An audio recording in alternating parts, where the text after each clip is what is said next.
Баршаңызға сәлем достар. Бүгін сіздермен суға салғанда езілмейтін, жыртылмайтын, сынбайтын қамырдың еленуін және жайылуын көрсететін боламын. Ол үшін ең алдымен бір стакан суымызға 2 шай қасық тұзымызды және бір жұмыртқамызды салып жақсылап араластырамыз және 300-350 граммдай ұнымыздың үстіне құйып, жақсылап қатты қамыр илейміз.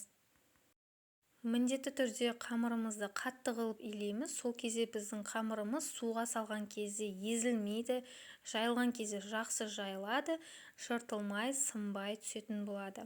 Сол үшін қамырдың қатты болып иленуіне және де июінің қануына көбірек мән беруіміз керек.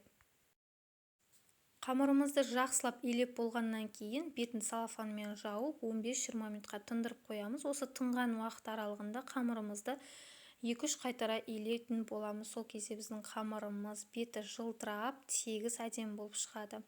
15-20 минут тынып тұрған қамырымызды алып, жаюды бастаймыз. Ең алдымен қамырымыздың үстінен, осылай видеода көргендеріңіздей, қолымызбен баса отырып, қамырымызды кішкене үлкейтіп аламыз. Екі жанын бүктеп, жан-жағын басып, қамырымызды кішкене үлкейтіп, одан кейін оқтаумен жақсылап жаятын боламыз. Оқтаумен қамырымыздың осылай шет-шеттерінен ұнды сеуе отырып басып шығамыз. Қамырымыз үлкейе бастаған кезде оқтауымызға орап, қамырымызды тартыңқырап орап, ішіне ауа қалмайтындай етіп, жақсылап тығыздап орап, шетінен баса отырып жаямыз. Оқтауымызға қатты салмақты түсірмейміз, қатты күш түсірмей, шетінен ақырындап жайлап баса отырып жайып шығамыз. Сол кезде біздің қамырымыздың шеті қалың болып қалмайды. Қамырымызды бір оқтауға орап жайып болғаннан кейін үстінен басып шығамыз. Оқтаумен бір жүргізіп, одан кейін қайтадан ұнымызды сеуіп, тартыңқырап орап, шет-шетінен баса отырып осылай жаямыз. Қамырдың бір тегіс әдемі болып жайылуы және езілмей түсуі ол қамырдың тікелей иленуіне байланысты болып келеді. Сондықтан міндетті түрде қамырды жақсылап июін қандырып илеу маңызды және қаттырақ қылып илеуіміз керек. Сол кезде біздің қамырымыз жайылған кезде де қатты қиындық тудырмайды. Қамырымызды осылай жаямыз. Кішкене шеті қалың болған кезде, видеода көргендеріңізде екі шетін біріктіріп, ұн сеуіп жаямыз. Сол кезде екі шетінің қалыңдығы кетіп, барлығы бір тегіс әдемі болып жайылады. Және қатты күш салмаймыз, тек қана ұн сеуе отырып, қамырымыздың екі шетінен баса отырып жайып шықсақ, бізде өте әдемі бір тегіс қамыр болып шығады. Қамырды жаңадан жайып жүрген қыз-келіншектер болса, осы қамырды 2 зуалаға бөліп, кішкентай зуаладан жайсаңыздар болады. Ең бастысы қамырды қаттырақ қылып илеңіздер және июін қандырып илеңіздер.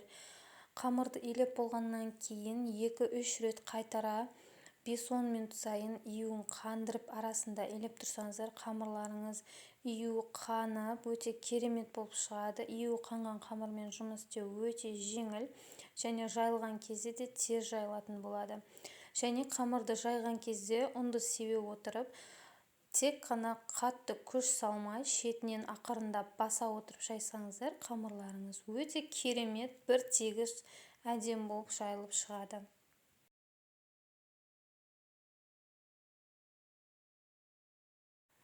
Міне көріп тұрғандарыңыздай біздің қамырымыз дайын болып қалды. Кішкене бас ұн сеуіп, тағы да бір жайып жібереміз. Менің қамырым үлкендеу болды.